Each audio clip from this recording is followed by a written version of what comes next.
Hello guys, welcome back to my YouTube channel. તો સ્વાગત છે તમારા બધાનું મારી યુટ્યુબ ચેનલમાં. કેમ છો? મોજમાં ને? હું પણ મોજમાં. તો મિત્રો, આજના વ્લોગની શરૂઆત કરીએ એક નવી જગ્યા પરથી. તો મિત્રો, હું તમને બધાને લઈ જાઉં છું સત્તાધાર. સત્તાધાર એટલે કે આપા ગીગાનો ઓટલો. તો મિત્રો, જૂનાગઢ જિલ્લાના વિસાવદર શહેરથી માત્ર 7 કિલોમીટર દૂર આવેલું છે સત્તાધાર ધામ.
તો મિત્રો, સત્તાધાર તરફ જવાના રસ્તા ઉપર પહેલા આવશે નાની Sattadhar.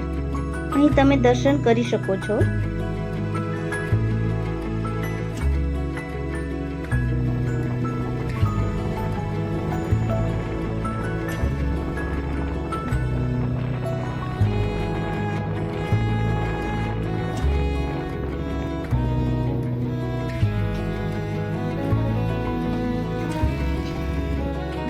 Hello guys, welcome back to my YouTube channel. તો સ્વાગત છે તમારા બધાનું મારા આજના બ્લોગમાં.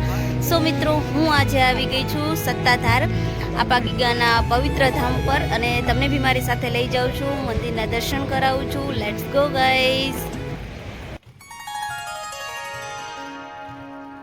દક્ષિણ દિશા તરફ સાસણગીર જવાના રસ્તા ઉપર આંબાજળ નદીના કિનારે આવેલું છે સંત આપા ગીગાએ સ્થાપિત કરેલું અતિ રમણીય અને ધાર્મિક સ્થળ એવું સત્તાધાર.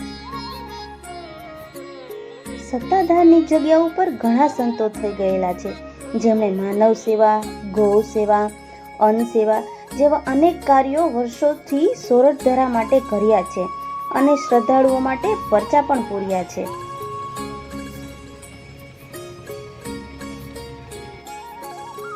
તો મિત્રો, સત્તાધારમાં થઈ ગયેલા પાડાપીર એટલે કે ચમત્કારી પાડાપીર તરીકે ઓળખવામાં આવે છે. એક લોકવાયકા પ્રમાણે કહેવાય છે કે પાડાને મુંબઈના કતલખાનામાં વેચી દેવામાં આવે છે અને કતલખાનાના માલિકને પરચા પણ આપેલા હતા. એ પછી એ પાડાને સાવરકુંડલા મોકલી દેવામાં આવે છે અને ત્યાર પછી એ પાડાને ચમત્કારી પાડા તરીકે પૂજવામાં આવે છે. તો મિત્રો, અહીં ભાવિ ભક્તો આગળથી જાણીએ કે અહીં પાડાપીરનો ઇતિહાસ શું છે.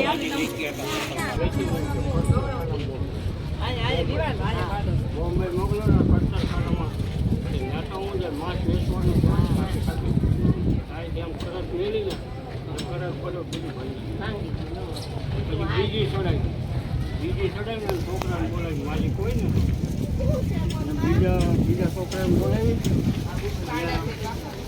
બીજી ચડાવવાની લગન થઈ ગઈ. બીજી ચડાવીને એમ છોકરો એવું મોટો ને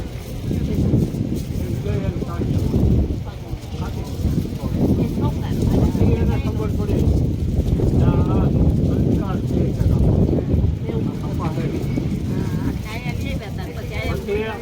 રામદેવ બાપુને ખબર પડી ગઈ કે મેં પાડો દીધો છે, એ પાડો કલ્પેશ નાખ્યો છે, એ પાડો અહીંયા આવે ને તે પાણી પીએ. એનું માન છે. પાડો અહીંયા મૂકી ગયા.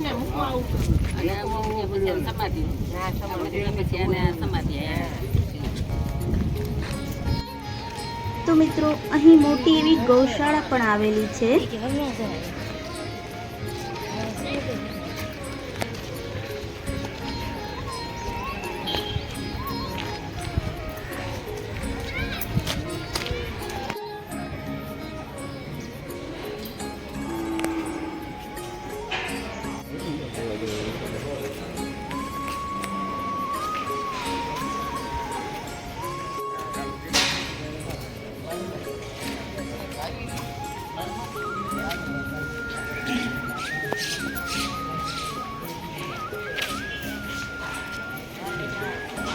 તો મિત્રો અહીં આરામની પણ સારી એવી વ્યવસ્થા કરવામાં આવી છે.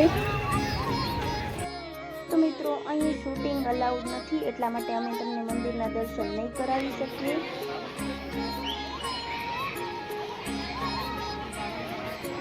તો મિત્રો થોડે દૂર આવેલું છે ભોજનાલય. અહીં વિનામૂલ્ય પ્રસાદ આપવામાં આવે છે.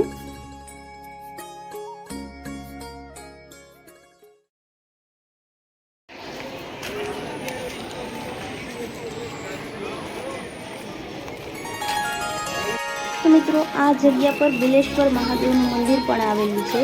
તમે અહીંયા દર્શન કરી શકો છો. અંદર શૂટિંગ અલાઉડ નથી, એટલા માટે અમે શૂટિંગ નથી કર્યું. તો મિત્રો મહાદેવના દર્શન કરીને થોડે જ દૂર આવેલું છે લક્ષ્મણ કુંડ. અહીં અનેક શ્રદ્ધાળુઓ આવે છે. અહીં જોઈ શકો છો તમે કે ખાસ એવા તહેવારોમાં ભીડ જોવા મળે છે.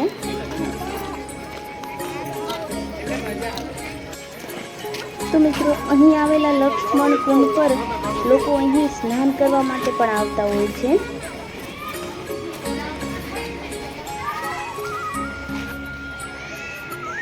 તો મિત્રો અહીં ઉપર ડેમ હોવાથી જ્યારે ડેમનું પાણી છોડવામાં આવે છે ત્યારે તમે અહીં મગર પણ જોવા મળે છે. તો કુંડની અંદર જ્યારે બી સ્નાન કરવા જાઓ ત્યારે ધ્યાન રાખવું.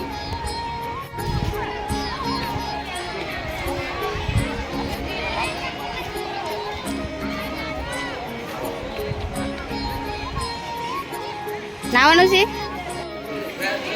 લક્ષ્મણ કુંડની બાજુમાં જ એક કૂવો આવેલો છે. કહેવાય છે કે કૂવામાં સિક્કો નાખતા તેની મનોકામના પૂર્ણ થાય છે.